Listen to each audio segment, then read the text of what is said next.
John, you're quite blurry, John. Mr. Chair, you are now live, just so you know. All right, thank you very much. Welcome to the 17 May meeting of the Annapolis Transportation Board. We have a quorum present, and as we usually do, if the secretary would call the roll and record who is here and who isn't, that would be great. Sure. Elizabeth Dolezal. Kurt is here. Here, yeah. Elvia Thompson. Oh, there you are. Jessica Charles Allen. Charles Brooks. I know it sounds crazy that because I'm not crazy that. I think that's still a no on Charles Brooks. Charles, are you here? I see your Oh, yeah. your box. Oh, he is here. Okay. I Kara haven't seen you in years, buddy. Plawinski. She cannot be here tonight. She sent me a note before. Okay, got it. David DeQuinzio. I'm here. Oh, you are here. Yay. Great. Carol Kelly. Here. I'm here. John Purnell. Here. There he is. And Zoe Johnson. Here. Got it. And then we have some guests. Calvin Jones, Michael Nesselt, and Brigitte Sundstrom is obviously hosting. I think she signed out already. Any other guests? I think not. Okay. Thank you, Vince. And the next item is I hope a quick one, approving the agenda and the minutes, which were distributed to you earlier before. I have a note from John Purnell, minor corrections to the minutes, which I haven't looked at very carefully, but I presume they are fine. Well, since I'm editing what I spoke on, I felt I could take some liberties with the minutes. You must have been listening to what you were saying. Might have. That rarely happens. I don't listen to anybody else. Why should I listen to me? But I just wanted to make, there were a couple in there that just needed a little cleanup. I don't think I changed the content at all. And I think I sent it to everybody with red line changes. So I am in a meeting. Kwaku, we are hearing you, but not very well. I'm here. All right. Okay, John. Well, if I entertain a motion to approve the minutes with the minor corrections that John has made to his own presentation. I think Beth sent you some too, right, Kurt? Yes. I don't know. Yeah, I think she also sent you an email with one or two small things. So can I please amend your motion to include Beth's comments as well? Indeed. Second. Thank you, Vince. Okay, all in favor? Aye. Aye. It appears to be unanimous. All right, thank you very much. And the agenda, if there are no changes proposed for the agenda, we will proceed. And that brings us to since there is no public presentation here, our guest speakers. And Elvia, if you would introduce the subject and the speakers, it would be great. Be glad to. I invited folks from Montgomery County to give us their experience on the electrification of some of their transit buses. And so with us tonight, we have Mike Nesselt, who is Chief of Operations of the Montgomery County Department of Transportation, the Division of Transit Services, and Mr. Calvin Jones, who's Division Chief of the Montgomery County Government General Services, but specifically Fleet Management Systems. So gentlemen, I don't know who's going first. or if you're going to share your screen or what, but anything you can tell us to help us get down the right path of electrifying our fleet here in Annapolis would be most appreciated. So thank you so much for giving up a part of your evening to join us today. We really appreciate it. No problem. Thanks for having us. Mike, you want me to take the lead and then you fill in where necessary, or you want to take it? You can take the lead, Calvin. You're good.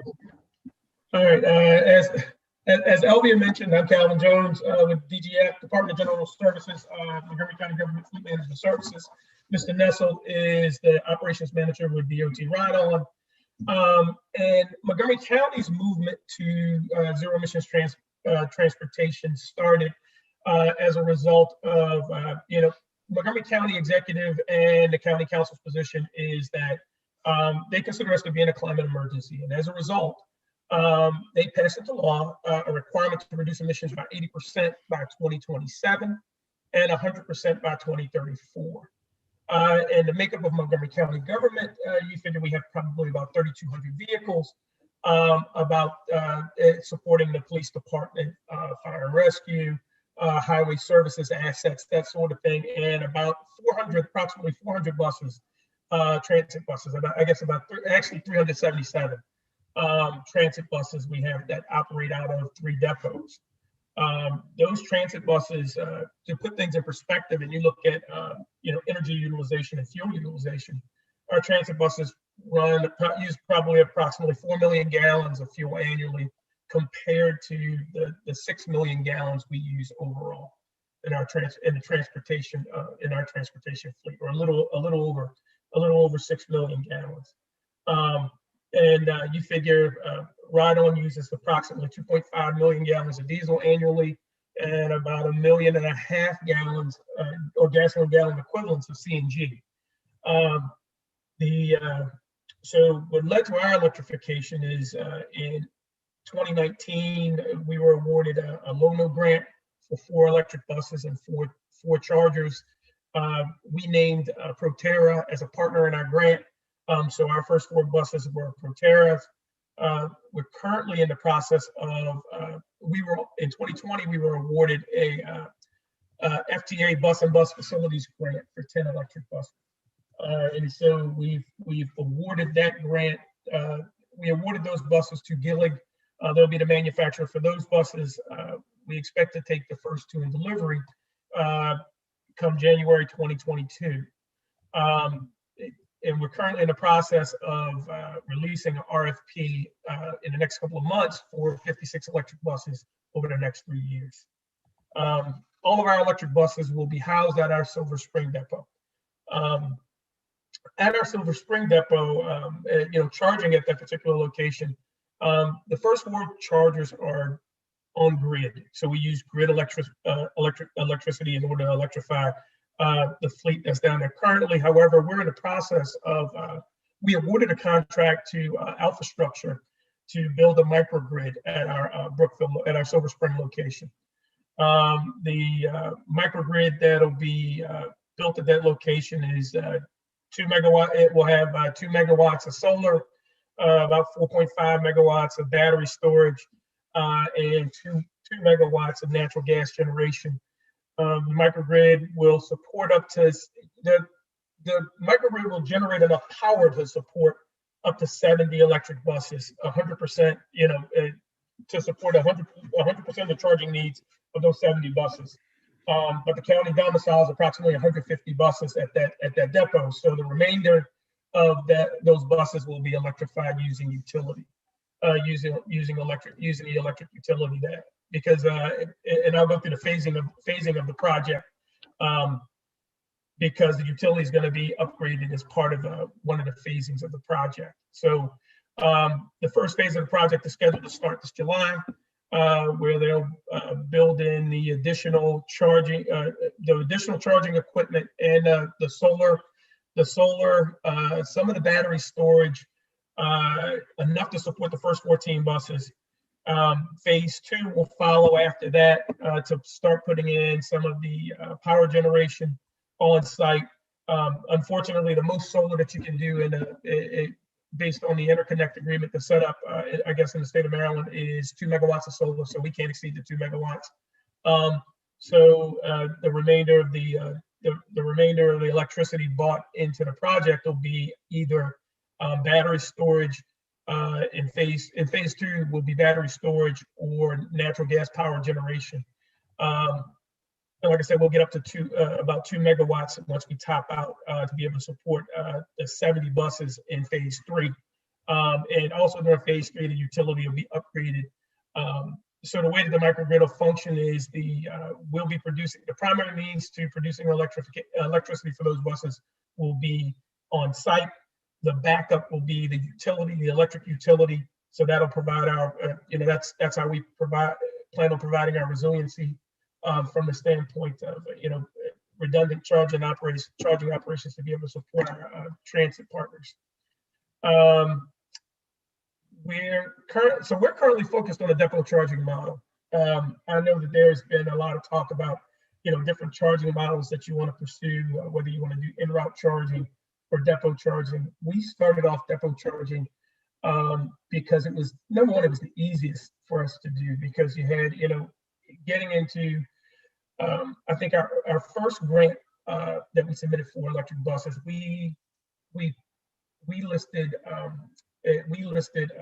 in-route charging. And I think that from a cost standpoint, it made it non-competitive. Just because it costs so much money to upfront to put in the infrastructure to charge, you really weren't putting as much service on the road, so to speak. So the second iteration, our second grant proposal, our second shot at loan grant, we decided to do depot charging, and it was much better received. And like I said, it's easier from the standpoint that you don't have to worry about rights of way, worried about managing the rights of way and stuff like that. And then when it comes to providing a green charging option, like solar, it's a whole lot easier to do it if you are, if it's someplace where you already own the real estate. Now, for us, we chose, so we decided to take a P3 approach to providing our charging infrastructure. So we partnered with a company called Alpha Structure. So Alpha Structure is providing the capital to purchase and build the microgrid, and we're paying for it on a throughput basis, and we're paying a resiliency fee as we go, just to make sure that we, so the way it's structured is that they'll provide the charging, the infrastructure to support the charging, and the maintenance and operation of the site. So for us, it allows us to focus on just charging the vehicle, just charging the vehicles and operating the vehicles and providing and doing the things that we already do and maintaining the vehicles. So the other thing, so the reasons we chose a microgrid, the big reason was resiliency. That was a huge piece for us. Not to take anything away from our utility partners, but one of the struggles that a lot of the California properties run into when it comes to electrifying their transit fleets is the grid reliability. If you're going to use electricity for transportation and you don't factor in some sort of resiliency model, your reliability will be only as strong as your grid. And so, and obviously, electric buses demand a lot of power. So, it tends to tax the existing infrastructure. So we chose a microgrid for resiliency. It also helps us avoid demand charges. One of the other challenges when you look at electrification and you look at different modeling for pricing for the electric utility tends to be cheaper, obviously, during your non-target hours, right? But if you do any daytime charging at all, then you run into demand charging issues. The problem is due to the overall range of electric buses, is very difficult to find. And it all depends, obviously, on your geographic layout. But for us, it was very challenging to find routes that we were able to operate all day on routes. So we had to manage the demand aspect. If you look at some of the electrification models, the demand charges alone can kill electrification project. Traditionally, you start looking at operating costs. The saving grace for electrification, when you start looking to pair it with your diesel fleet, it has to be operating costs, right? It has to be because the capital cost you're going to be looking at probably almost double the cost of a diesel bus. It just on the capital end. So when you start looking at the capital cost, you're at I think our Gillig bid for our last 10 buses that was awarded here not too long ago was right at $900,000 a bus. So your diesel buses are probably, for a 40-foot diesel bus, probably running right around $500,000 a piece compared to the $900,000 for an electric bus. So if you don't manage the operating cost aspect associated with with the electric bus and manage the operating costs, you'll never get anywhere close to return on investment. So if you approach it from an operating cost standpoint or operating cost perspective, obviously Montgomery County's position was that it was a matter of cost of breathing clean air. So this was something that we were going to venture. It was a path we were going to venture down because that was the will of the county executive, the county council, and Montgomery County residents. So we were venturing down that path anyway, and so but we still needed to be as cost advantageous as possible. So we decided to mitigate that risk using a microgrid. The other thing that we liked is the fact that it paired well with the P3, and so it got us out of putting up a whole lot of upfront capital in order to manage the charging infrastructure. And so in our future bus projects, we actually conducted a RFI in a request for information, in December, this past December, so that we can start exploring transit as a service. And so, or a transit as a service model. And so for us, that would mean purchasing a P3 agreement where we would, where our partner would finance the infrastructure as well as the transit buses, and then we would pay to utilize those assets. For us, the model seems to support a couple different things associated with electric buses, or a couple challenges that's associated with electric buses. So it helps to manage the upfront capital cost and for buses and fueling infrastructure. It helps in managing the range to a degree. And the reason why I say that is a lot of bus electrification and the range piece is driven by the overall weight of the batteries.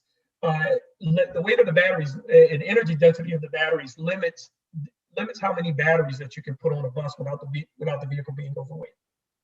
So you start running. So in a lot of ways, this allows us to not.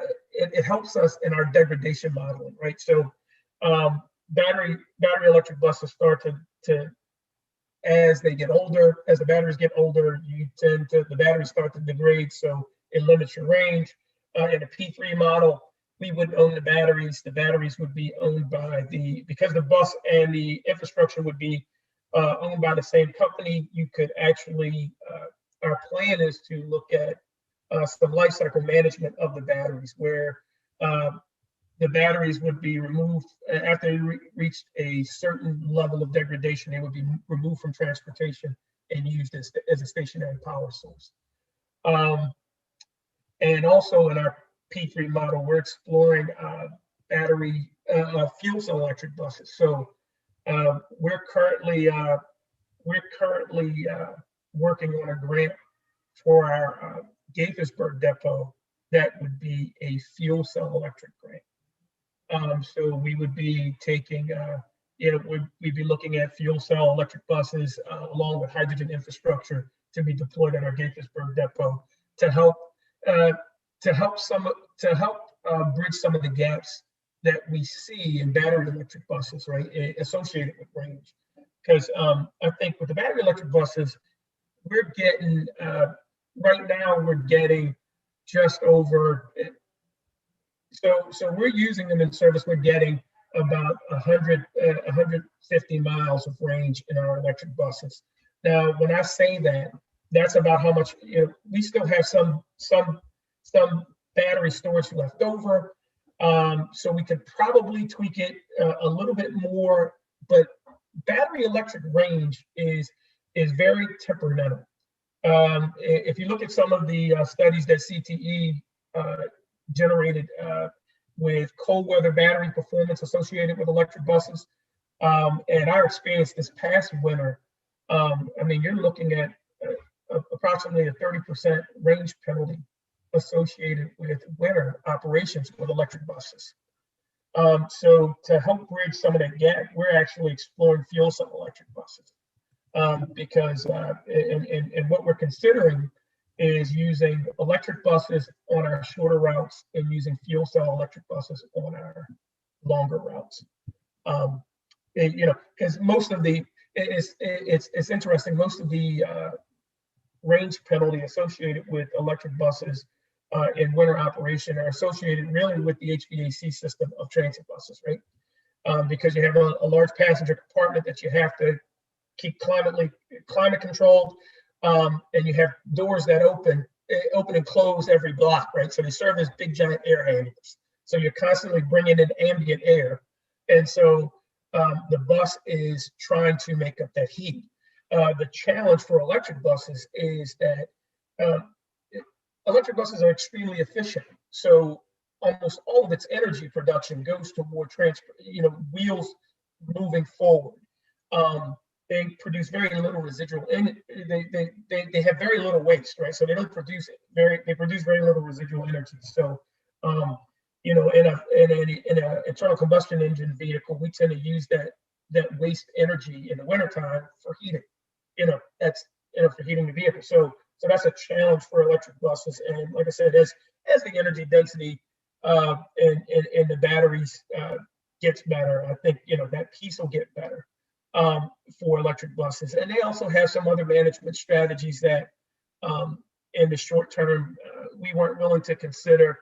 Like you could, and almost all of the manufacturers offer the addition of a diesel engine if you wanted to, a small diesel engine. So similar to I don't know how many of you are familiar with a ProStart or Webasto.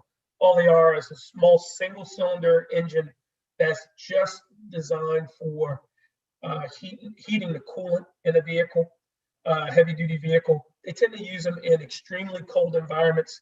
I know in CTE's study, they used them.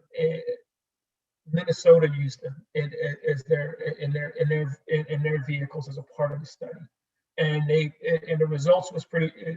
The penalty, the range penalty, was a lot less for winter operation with their buses. So, but yeah, we're as you can tell, we're all in at this point with electrification and working through the challenges of electrification. In addition to our transit buses, we're starting to electrify our light duty fleet. We started probably in 2014, doing some small scale stuff, but we're starting to get heavier into it as the manufacturers have more offerings on the light duty side. And we're, as a matter of fact, I think we're programming in almost all of the support vehicles that operate out of our Silver Spring depot will be electric. So our coordinators will be operating electric vehicles and so on to support those electric buses. So, and Mike, that's about all I have, man. Can you take a couple of questions? Certainly. Okay, so actually I have 4 questions for you. Who's your utility? Pepco. Okay. And the average length of your routes? All right, so that's probably more of my question. Okay. Yeah, what it is we put these 4 electric buses. We built blocks that were split shifts, meaning in the morning they ran about 3 or 4 hours. They'd come back to the building and run another 3 or 4 hours. Because most of our runs, we interline a lot of our routes, and a lot of ours are over 200 miles a day. And the most from Altoona was 125 miles. So we've kept it about 80, 85. We're starting to build it up a little bit more because all we do is at depot charging. We don't have in route charging. So Yeah.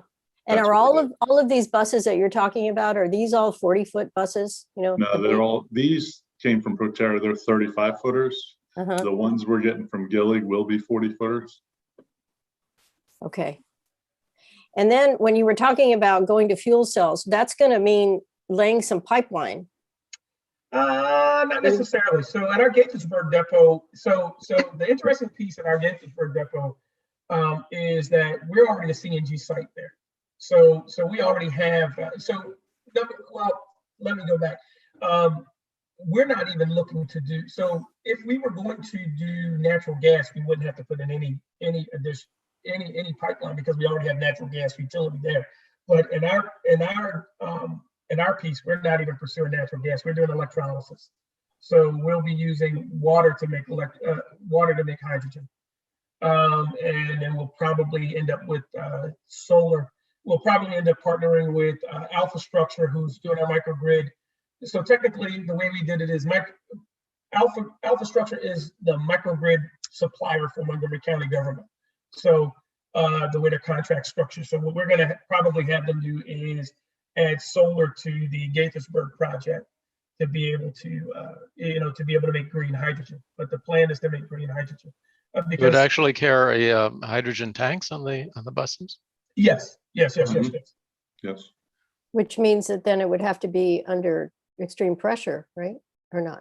Similar to CNG. So you figure CNG fueling infrastructure. So the things about Montgomery County government that kind of laid the groundwork for both electric buses and fuel cell buses is, all right, so at our Silver Spring location, we were already doing hybrid buses. So we were already experienced with high voltage battery applications and high voltage batteries in a bus application. At our Gaithersburg location, we're doing CNG. So CNG, when you look at fueling pressures for CNG is at 3,600 PSI. Hydrogen on heavy duty systems at 6,000 PSI. So when you start looking at it, our maintenance teams are already familiar with high pressure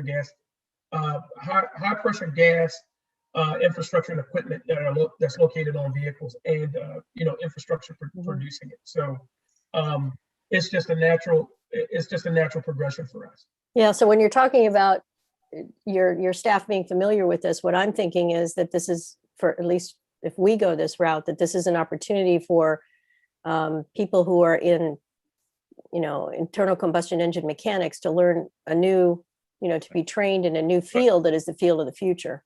Correct. Yeah. The pressure becomes the thing to manage in those.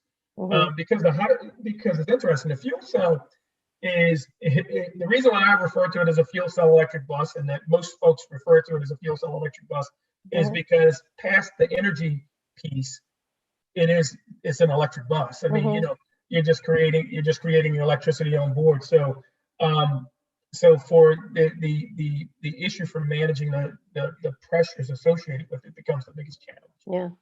Thank you. This is like super illuminating. Thank you very much. Yeah, thank you. I have questions too. By the way, I'd like to welcome Alderwoman Tierney to our group. And but let others who may have questions go first. I have 3 or 4 myself. All right. Anybody else? I will go ahead then. The bus manufacturers, are they United States manufacturers? Oh yeah. Well, we have to. I mean, we take FTA funding. So FTA funding requires us to do at least 60% of the bus would have to be built. Well, actually 70% now would have to be built in the U.S. Both of our manufacturers are U.S. companies. Gillig is based in California. Proterra is based in South Carolina. Gotcha. Now, for the solar component of the microgrid, Yes. Where is this? Is it on buildings, over parking lots, on open land? It'll be Where? over parking lot. It'll be over parking lot. We didn't put any on any of the building structure. Great. I mean, you figure the good thing with a big transit parking lot is typically you have a lot of real estate. So we're covered. So the drivers will get to have buses that are covered partially anyway by the solar panels. So. Well, most of it will be covered with the canopies. Yeah. That's where we're doing above, the extensions for the plugs will be rolling out from the roof. They won't be hooked to the ground or anything like that. So our Silver Spring Depot, it's all outdoors. So they're going to be happy because everything will be covered. So when it snows, they won't have to go out and push snow off the bus like they do now. Yeah. So it does have its benefits. And plus it keeps the lighting down low because lighting's all underneath these canopies. So it'll make our neighbors very happy. Absolutely. Nice. Well, your neighbors would also be happy that they're ingesting less in diesel fumes. Yeah, you're right. You're right on that. Question about the money. You've got a 900K versus 500K capital cost for the buses, which you will get back in terms of energy savings. What about maintenance? Is that a big part of the savings in the equation? Yeah. Absolutely. Just in the electric vehicles are so many fewer components, Right. even fluids and stuff like that. I mean, it's funny. So I was hoping that they would have electric drive-by-wire on electric buses, but they don't yet. So you still have some maintenance, like you still have hydraulic steering on them. As you know, most of the electric heavy-duty applications, unlike on the light-duty applications like your cars are all electric motors for steering and stuff like that. You haven't gotten there yet on the heavy-duty vehicles, so there is some maintenance, but there's a whole lot less. Improved brake life. You go with a harder tire, so even though the vehicle's heavier, it's a low rolling resistance tire, so it actually holds up pretty well. So most of the projections are that there'll be less maintenance, and I can tell you from the first year, for the first year that we've had the buses in service, they've performed very well, very much of a maintenance savings. We haven't had, the only time they're coming into the shop for the most part now is associated with preventive maintenance. So. Right. The 30% energy penalty that you pay in the wintertime is not surprising. You've got heat and then worse performance of the batteries. Yeah.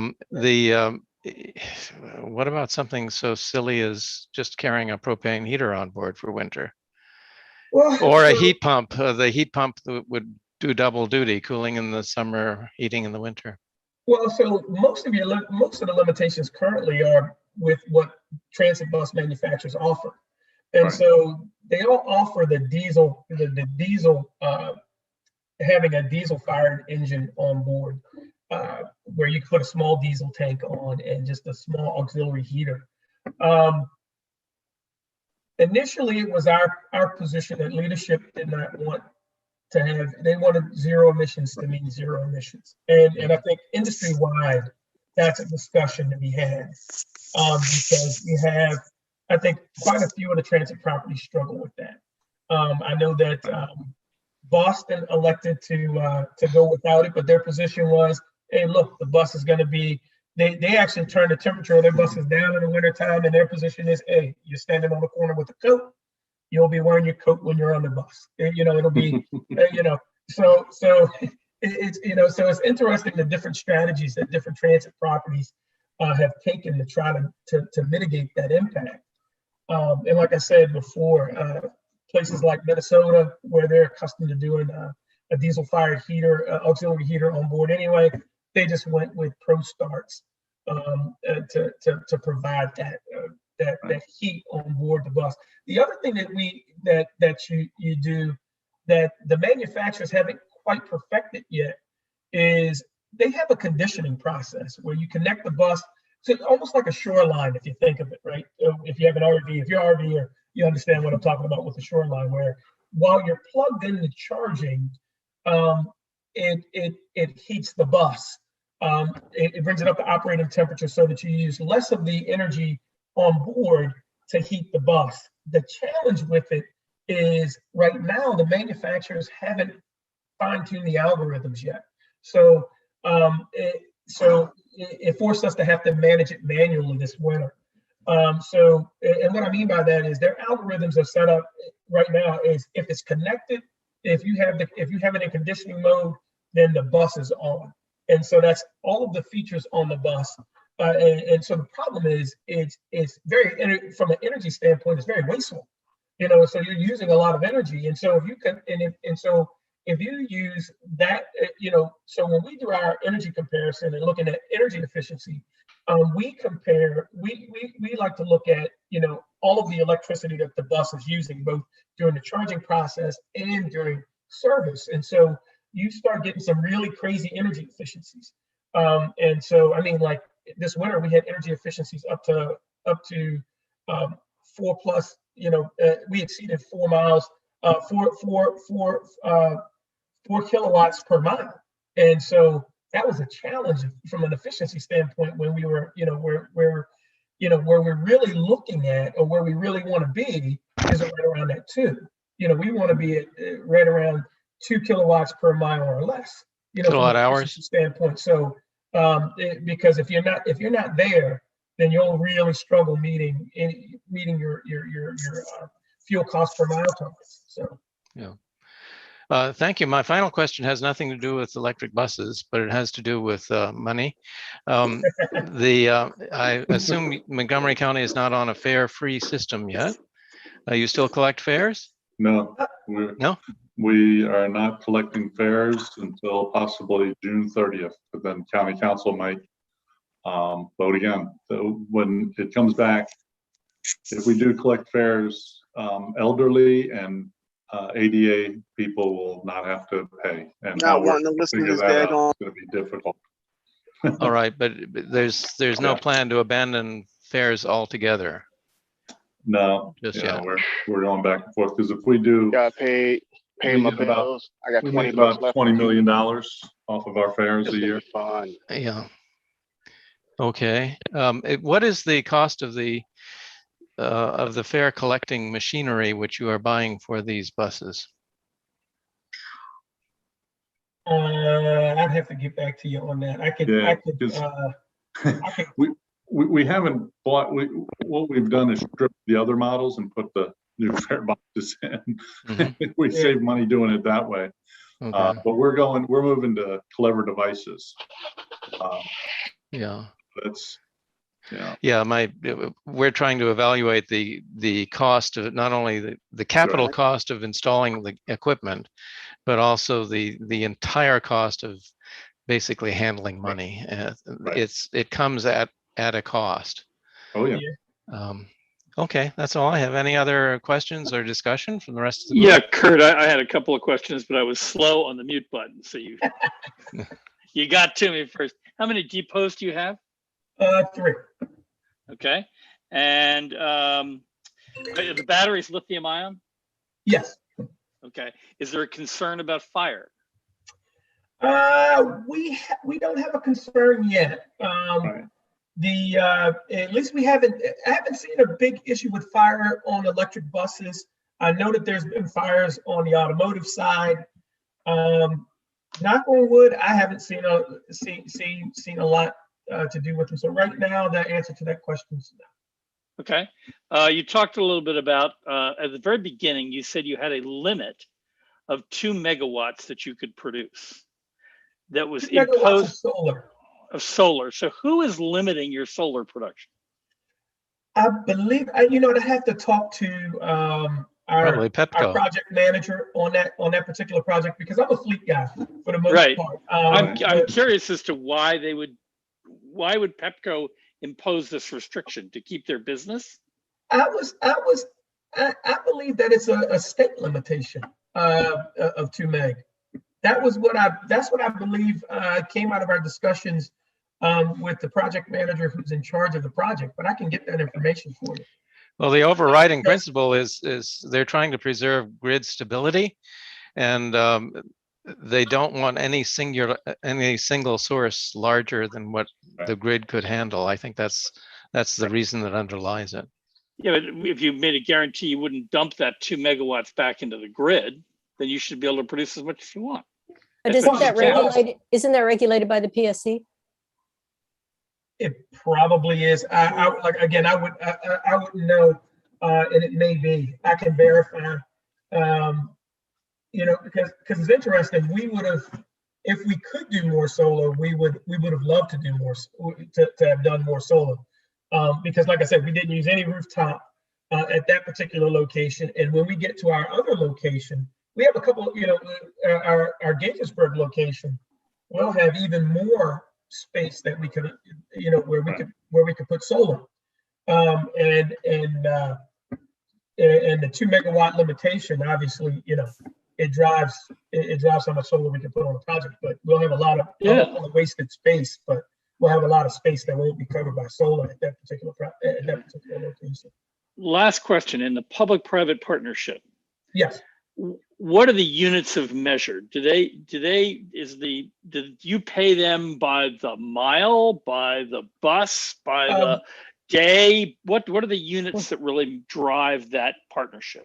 We're paying by kilowatt hour. By kilowatt hour, okay. Yep. So if you take and use 500,000 kilowatt hours, that's what you're paying for. Yes. And so, Okay, so great. the interesting piece is, so. And that price early on- includes the bus, right? Well, not yet. The first one doesn't, the current project does not. The one at our, Okay. the one for our Silver Spring depot does not, but what we're exploring would. Okay. And we haven't completely put together that model yet. We're still working on it. So just because it's so much different that you know, this will be the first time we've ever looked to purchase transit buses as a service. And so we're still working out some of the details, you know, from a cost benefit standpoint, would it be beneficial? How would you leverage, you know, how would your P3 partner leverage FTA funding? I mean, typically on capital infrastructure, there's a blueprint for doing it. How does it go if you start talking about rolling in a vehicle as a part of that? So we're still exploring those avenues, right? We're still learning as we go. You know, you know, we have a very aggressive mandate in front of us, so it forces us to learn on the fly. But we're trying to work through that piece. Okay, thank you. Kurt, I think Vince has a question. He's got his hand up. I did have a question. Yes, sir. You mentioned that the electric versus diesel price, 900,000 versus 500,000. What's the expected service life of the two types of buses? Well, we tend to target a 12-year service life. For both. There's been rumors that you may get so part of the service life piece is driven by FTA funding too. So you start looking at it, we tend to target a 12-year, 500,000 mile life cycle because from an FTA funding standpoint, that's when an asset is considered to be at the end of its useful life. The reality is funding tends to drive our replacement model more than just the FTA grant piece. So so there is some discussions and some modeling where folks are looking at extending the life cycles of electric buses because, you know, because of the less wear and tear, less components. The thought process is that they may last longer. The challenge I see is battery degradation models. So if you want to look at the price differential between a large portion of the price differential between the electric bus and the diesel bus is battery storage. So you're looking at probably about at least a $200,000 hit at some point during your replacement life cycle if you decide to extend the life of that asset. So, you know, a lot of big transportation do midlife refurbishment. We don't currently do midlife refurbishment. And even if you did, you may be talking about maybe 100. If you started talking about your engine transmission, anywhere from 75 to 100. If you were talking about, you know, changing, especially if you're changing both at the same time. battery storage you'd be looking at. So most of the manufacturers, and you look at their degradation modeling, they only warrant their batteries for about 6 years. And right now the jury's still out on how long those batteries will last.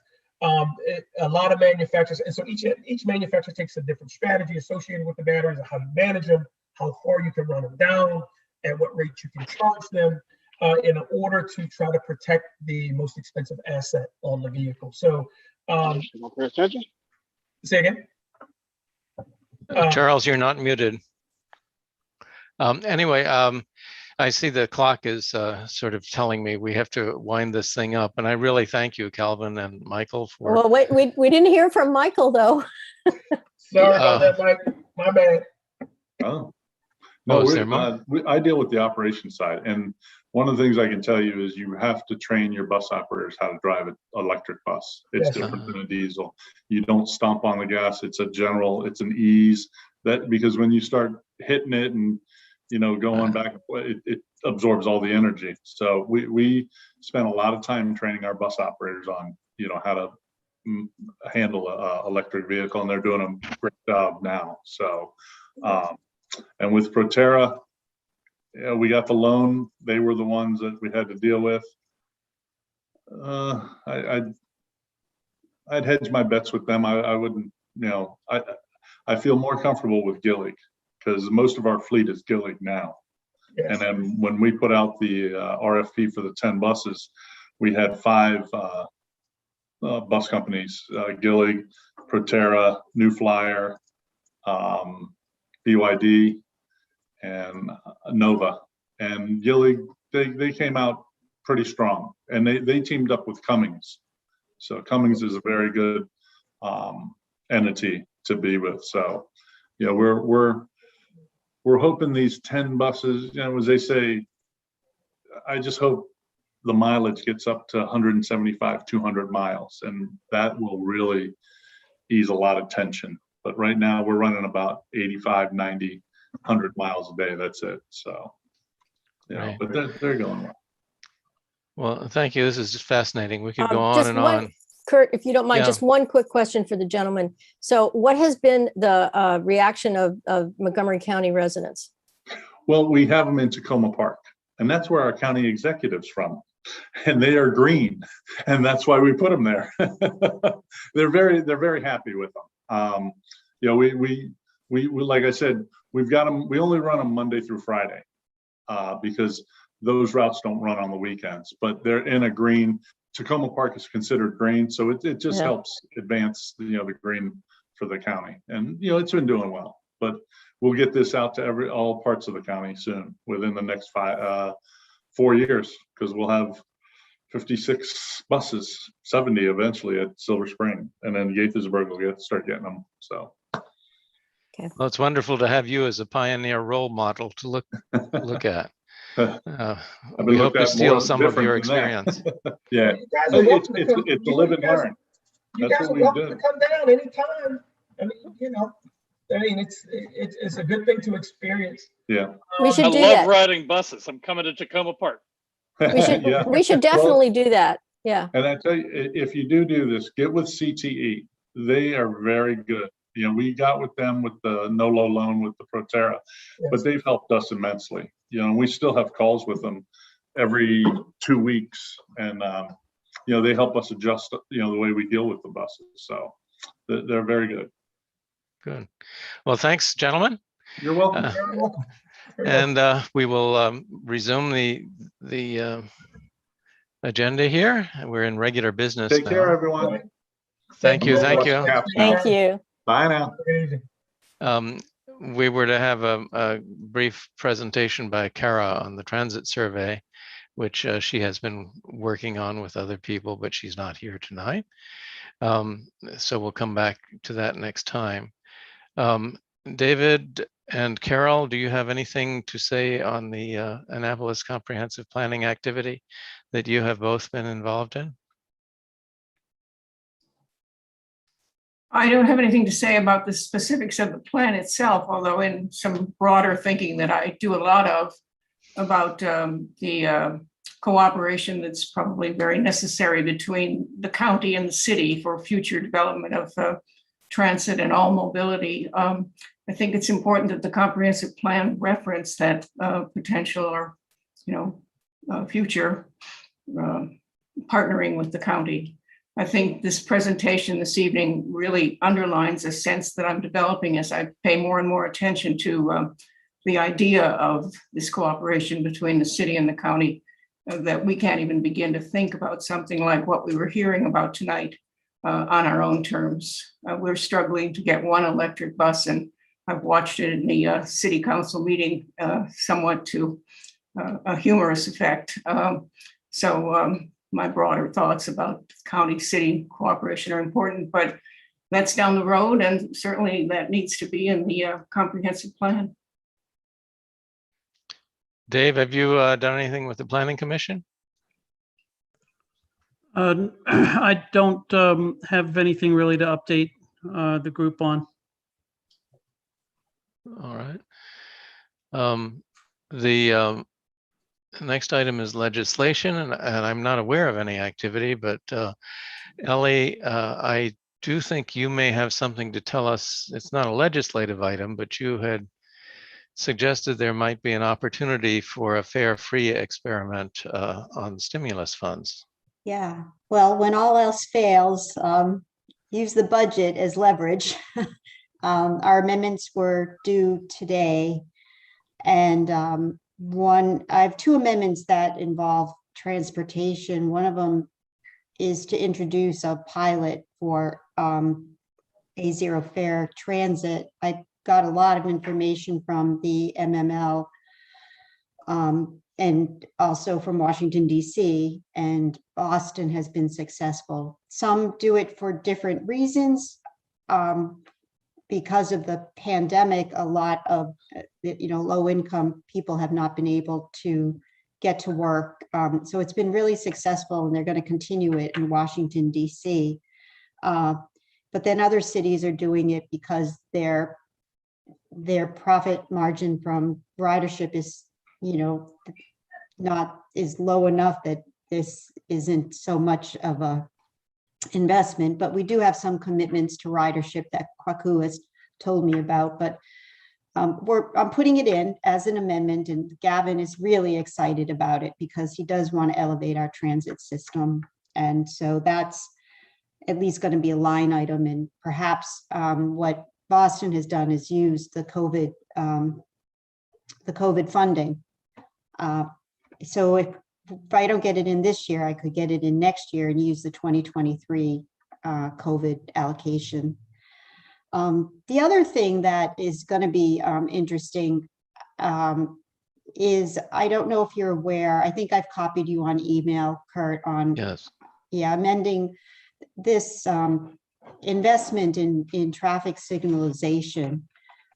It's very engineering based, very the logical thinking. There's some erosion corrosion at Church Circle of some of the poles, and then what happens then is if you replace one pole, then you have to replace them all, and then if you replace them all, they all have to be ADA upgraded, and if they're all ADA upgraded, then you have to have the new transformer boxes and the whole 9 yards, and you're up to $675,000.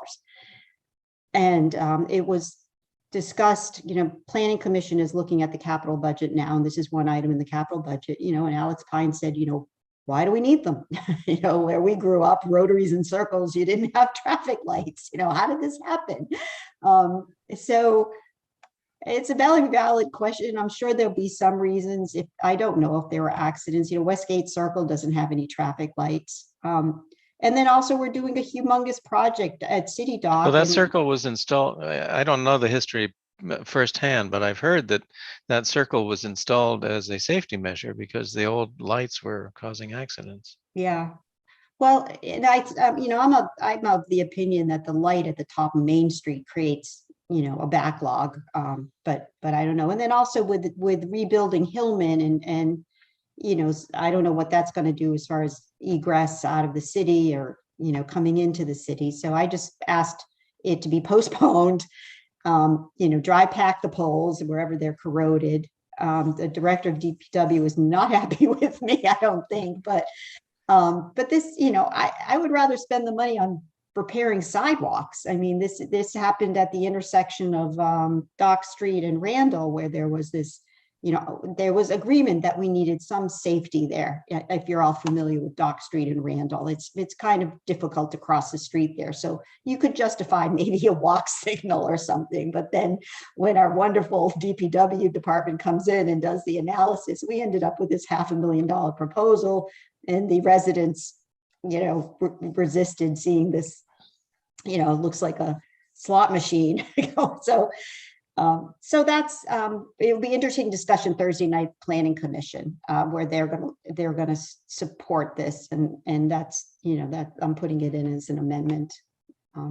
So yeah, I was Thanks. curious Thanks, on the presentation. I don't know if Kwaku was listening.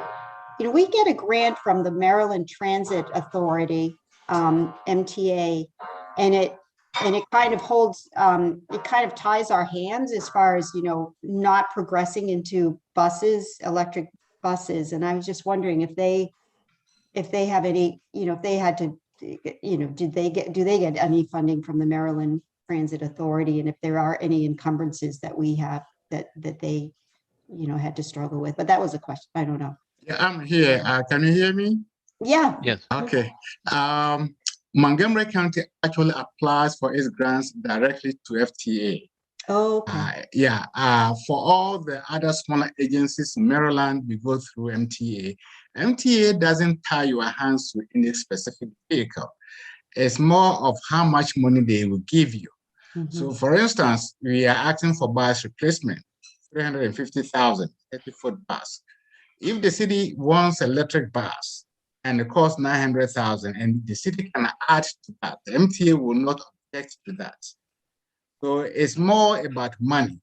What I know is that last week, MTA did a presentation to all the transit agencies in Maryland. They have a consultant on board writing new specifications for a new set of rolling stock, typically buses. What is happening is that they will have clean diesel buses, they will have CNG, they will have electric buses on, so that based upon what the locals can add to whatever grant that they will get, they can actually buy it off MTA contract, which basically reduces any effort on behalf of the small transit agencies to go out, do research, hire a consultant, write specifications, send somebody to the assembly plan to make sure that it conforms to all these things. So as we have said earlier, not that we are tied by MTA, but I think we find it prudent for MTA to take the lead to write the specifications. And once they have the specifications, when they send out the application, you have several forms of which bus do you want to order. So if Annapolis chooses to order, say, as we heard from Calvin, we don't have any 30-foot bus yet. And I have said it here before, the smallest electric bus we have from Pretoria, which did a presentation in February, is 35-foot bus. So that also contradicts our desire to have smaller buses. But again, if the city gets a grant and you want electric bus and the grant is not enough and the city has the money, MTA will never object to that. Okay. But Montgomery County and Prince George's County are the only large transit agencies in Maryland that apply for grants directly to FTA. Okay. Thank you. Kwaku, where does Anne Arundel County apply? Just like us. Anne Arundel County, typically for any transit agency with less than 100 buses, they are considered to be small agencies. So for instance, when we do our asset management plan, Montgomery County and Prince George's will do its own plan, whereas for all the transit smaller agencies, we work with MTA to develop a group plan. So depending upon where you are, so we have tier 1, tier 2, then you can apply directly to FTA. If you recall, just before the 2000 census, Annapolis Transit used to be able to apply directly for operating grants from FTA. After the census, there were new criteria that Annapolis didn't qualify.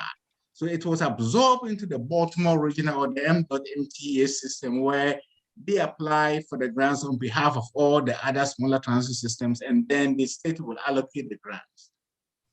So we're beholden to Baltimore, not to Anne Arundel County. Oh yeah, the same thing with Anne Arundel County. They have less than 100 buses. So just like us, we all submit the applications to MTA for processing. In fact, we may even have more buses than Anne Arundel County. If you think of their actual transit system and you take out the Department of Aging cutaway buses, we may have many more buses than the county. So Kwaku, if our number of buses plus, I'm sorry, plus Anne Arundel's number of buses, does that equal 100 or more? Oh, less, much less. Oh, okay. Yeah. Unless the county, as I said earlier in one of these meetings, the county has a feasibility study going on. So based upon the outcome of the feasibility study, if they want to have a county-wide system, then we may actually approach that. And the county-wide system will be different types. You have your fixed route, you have the general demand response, you have your ADA, you can have your transportation component of it, just like the Delmarva does, where they transport people from the Eastern Shore to Baltimore for dialysis and all those things. These are all components of a system. So if we can have a county-wide, which would be a very good thing, so that you become an independent, a more independent transit agency. So for us, we are kind of in pieces here. It's difficult to apply for FTA grant directly. Okay. That's good information. Terrific.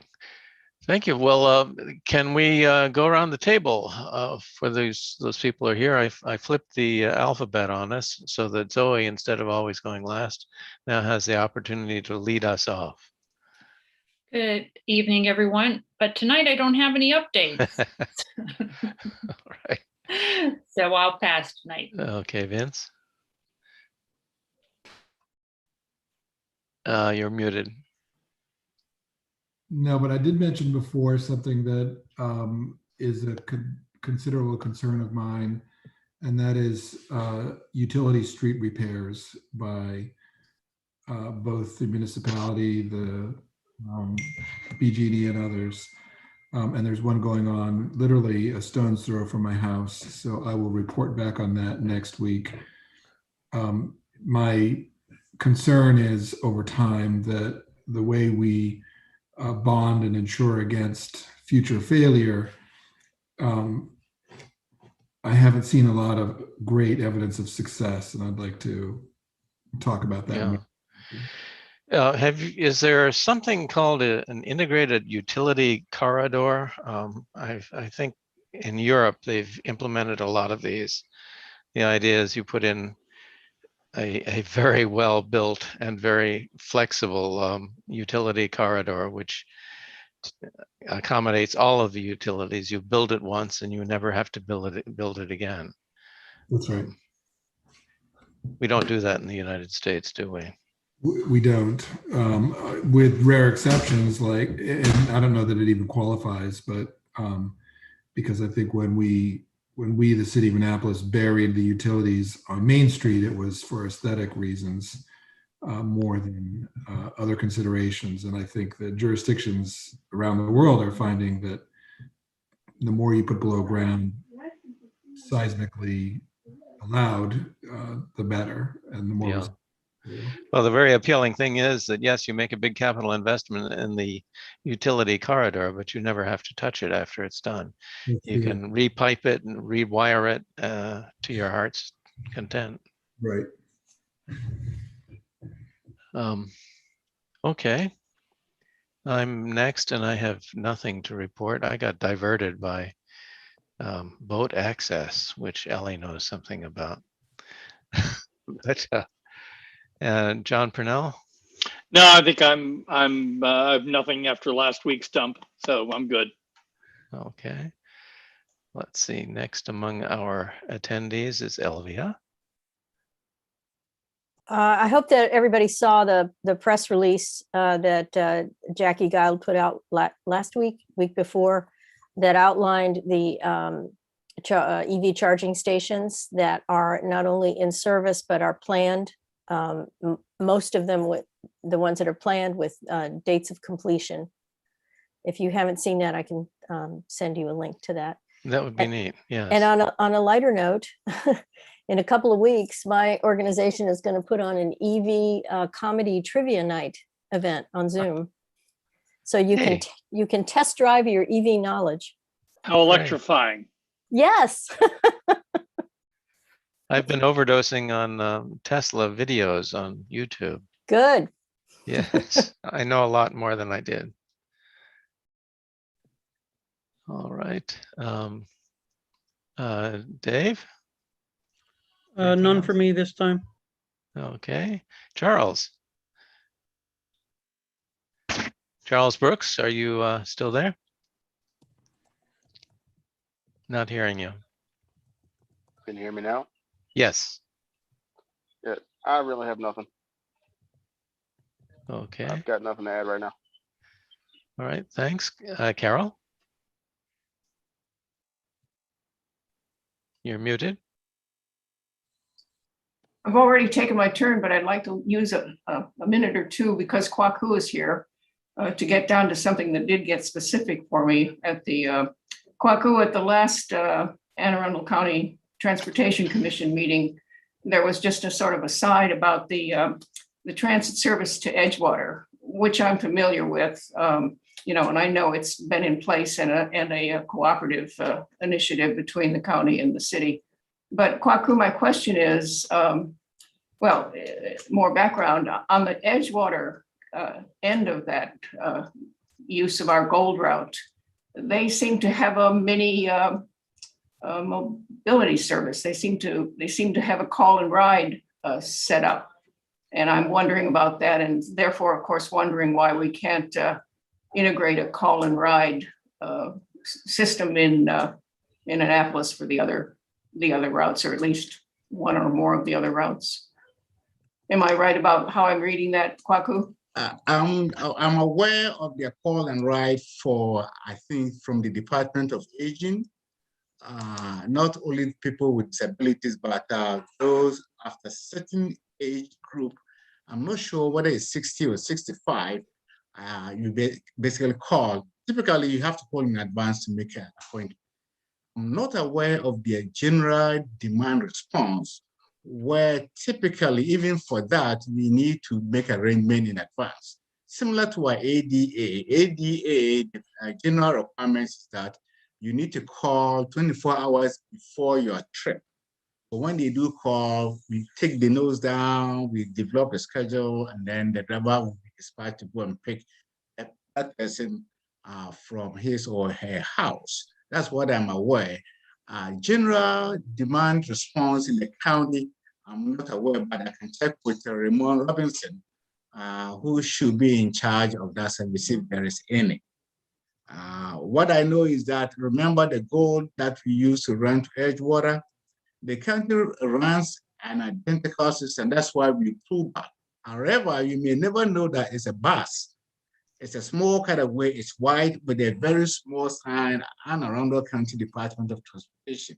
Even it doesn't have a yellow or gold on that. So if you're not familiar, you can easily miss that. Unlike our bus system where the route name is boldly in front of the bus so that the person can know the two routes that the county is running right now, the old gold and the yellow. If you're not very familiar with that, you will never know that these are actually transit buses. But I can check into you for the general demand response that Ramon may have implemented, but to the best of my knowledge, I'm not aware of that. We do have ADA, you can call in 24 hours ahead, and then we pick you up.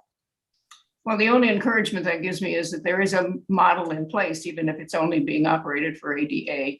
because I'm coming from a now fairly long existing thought of mine that we could find some way to feed the bus lines from something like a call and ride service, or an Uber service, or some sort of mini mobility. Is that what you call it, Kwaku? What's the technical term? Well, for we call it micro transit. Remember, we have talked Microtransit, about converting the orange route into micro transit. In fact, we do have the vehicle. Our transportation superintendent has tentatively developed an outline of which areas they will serve. So the next phase is basically look into the software so that people can actually pull up their phones and basically book a ride. And then we have to also come with a term, because you cannot just call like a taxi and then the next 5 minutes will be there. I would like them to give us some advance notice in terms of when, and we need to figure it out given the geography of Annapolis.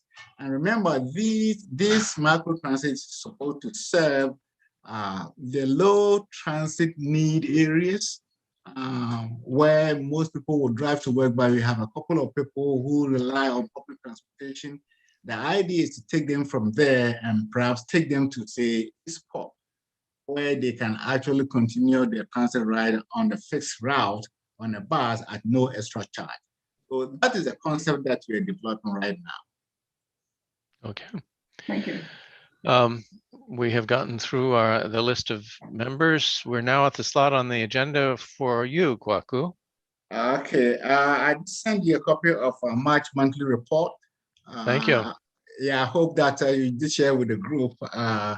Some of the highlights were basically installation of new bus shelters. We also have a program called Adopt Sign or Adopt a Stop, of which we have very few individual companies who have signed up for that. So I sent that one out to you. We have issue now with the bus shelters, and the problem is this. We have seen an increase in destruction and graffitis on the bus shelters. It's costing about $1,500 to fix them. What we also have noticed is that some of the advertising companies on the shelters, because the graffitis have covered all the advertising, they are pulling out. And we are now investigating to see what option do we have. But as generally, citizens, and now we also appeal to the city council to basically tell their constituent that the shelters are for everybody's use. Even if you are not using the bus and it's raining, you can stand under the shelters. But we have seen an increase in vandalism and breaking glasses and spraying paints on that. Is this a general problem or is it localized? Yes. It's a general problem. In fact, Marcus has a list of the most recent ones we can share with you, but it's not in a particular area. So they generate some revenue through the advertising. Is for the well-being of the riders and, for that matter, for everybody else. So we would like to appeal to you when you are in a group, at least make it clear that the bus shelters are for everybody else. Good news in terms of ridership trends. We just look at the month of April. The month of April this year compared to the month of April 2020. And now, remember, if you have looked back, it has been a downward trend. Now we have seen a change in the positive side, both in parking and in ridership. So we hope that it will continue to rise as the issues with the pandemic actually goes down. So we are hoping that the upward trend will continue to encourage people to basically take the transit. The other thing that we have always asked is the free poster on the buses for the circulator. I'm glad to report that they have installed free circulator on the circulator buses so that people will see that it's at no cost. Oh, congratulations. Yeah, That's so wonderful. they have done that. That is the good news. Apart from that, I don't have any major thing unless you have a question for me. One question, Quacko. This is John Purnell. It seems to me that what's going on with the ridership, while we probably are seeing improved ridership in April 21 over March 21, what's really happened is that April 20 is the height of the lockdown. And so Yeah. what we're not seeing such a big increase in ridership, as now our comparison month is about the worst possible, well, the best possible month for comparisons, which is giving us the positive trend. So that's great. And as long as we continue looking positive all the way through, let's keep it up. That's great. Yeah, we recognize that. In fact, I went back and looked at the numbers. It was just shocking in April. And then our group basically came to realize that that was the point where basically lockdowns and everything else. But since April last year, it has been downward trend all along, even compared to other months. So what we are hoping is that the upward trend will continue. We have not drawn any conclusion yet, but it's good to see that. I know that the differences in the increase are huge, which can be an outlier if you are familiar with what I'm talking about here. But I'm hoping that the trend, even if it's a steady increase with a small change upwards, that would be a good sign. Kurt, do we have access to all these reports and like 3 years of data? You mean the transportation department reports? No, I can give you 3 years of data. Are you looking for ridership by month, by route?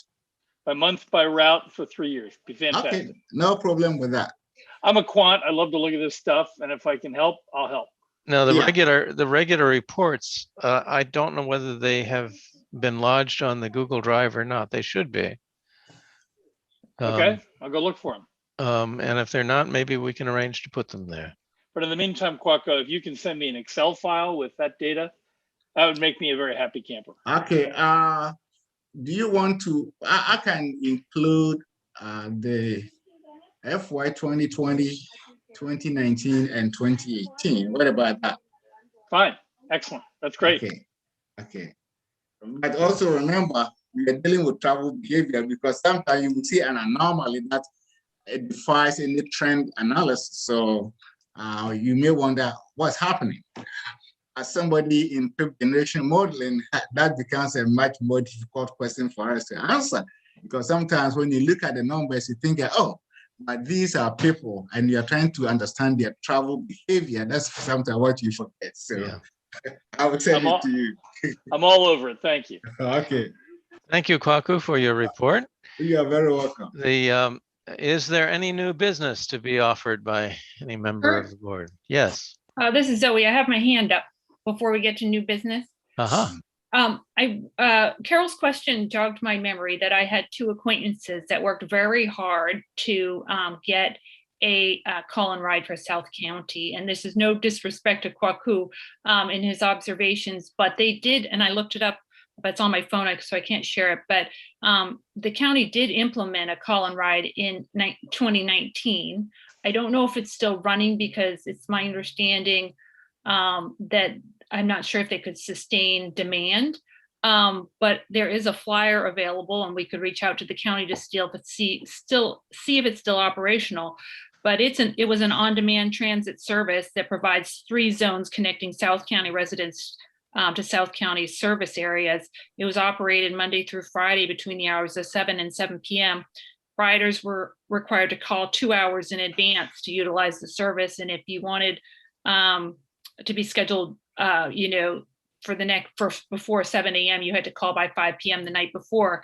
It was not limited to seniors and ADA. So we can find out more information, or I'm happy to. I can also just send this flyer around and more information on the program. But it might be a good model, Carol, and we can also find out what the issues were in terms of demand.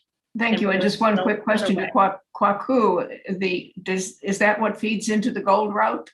I am not sure. Yes, As I Carol, said earlier, I'm not sure of the general demand response, which is call and write, but I'm aware of the services from the Department of Aging. So what I said earlier was that I'm aware of the Department of Aging transportation services, but for the overall general demand response, I will check with Ramon. But I can make reference to that because that time I believe Ramon was here. There was a time that we with the county did provide service to South County. I can't remember, they were using cutaways. Even the painting and everything looks like in a more rural environment. After I believe a year or so, the service was actually withdrawn because of very low ridership. But I can check into that. Mhm. But you see, if we could expand it beyond just aging, and as Zoe is encouragingly noticing, maybe it's already on the books as open to more than, aging department users. Yeah, if you recall, remember the boat road that you're going to convert into micro transit, that is actually call and ride.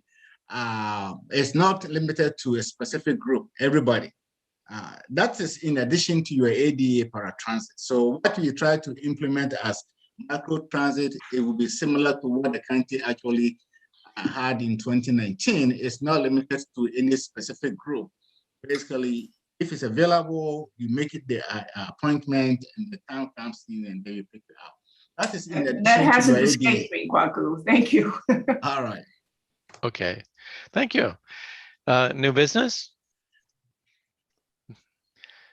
Yes, John. Are we at the point now where we should entertain in-person meetings?